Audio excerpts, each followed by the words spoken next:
বান ফোড়া দেখার জন্য হাজার হাজার ভক্তের সমাগম হয় এখানে। নমস্কার, আমি এই মুহূর্তে দাঁড়িয়ে আছি চব্বিশপুর রায়বাগানীতলার নিউ তরুণ সংঘের মাঠে, যেখানে গাজন উৎসবকে কেন্দ্র করে কিন্তু 3 দিন ঐতিহ্যপূর্ণ মেলা হয়। আজ থেকেই শুরু হয়ে যাচ্ছে। আজ রাত্রিবেলা লীলাপতির বিয়ে আছে এবং অন্নকূট আছে, যেখানে 4 থেকে 4,500 ভক্ত প্রসাদ পাবে। আর কালকে আছে মেন উৎসব জলঝাপ এবং বান পোড়া, যেটা দেখার জন্য দূর দূরান্ত থেকে কিন্তু হাজার হাজার ভক্তের সমাগম হয় এখানে। তো যারা এই মুহূর্তে ভিডিওটা দেখছে, এই ঐতিহাসিক মুহূর্তের সাক্ষী হতে অবশ্যই চলে আসুন চব্বিশপুর রায়বাগানীতলা নিউ তরুণ সংঘের মাঠে। ধন্যবাদ। বান ফোড়া দেখার জন্য হাজার হাজার ভক্তের সমাগম হয় এখানে। নমস্কার, আমি এই মুহূর্তে দাঁড়িয়ে আছি চব্বিশপুর রায়বাগানীতলার নিউ তরুণ সংঘের মাঠে, যেখানে গাজন উৎসবকে কেন্দ্র করে কিন্তু 3 দিন ঐতিহ্যপূর্ণ মেলা হয়।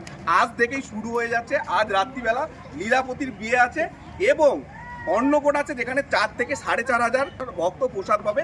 আর কালকে আছে মেন উৎসব জলঝাপ এবং বান পোড়া, যেটা দেখার জন্য দূর দূরান্ত থেকে কিন্তু হাজার হাজার ভক্তের সমাগম হয় এখানে। তো যারা এই মুহূর্তে ভিডিওটা দেখছে, এই ঐতিহাসিক মুহূর্তের সাক্ষী হতে অবশ্যই চলে আসুন চব্বিশপুর রায়বাগানীতলা নিউ তরুণ সংঘের মাঠে। ধন্যবাদ।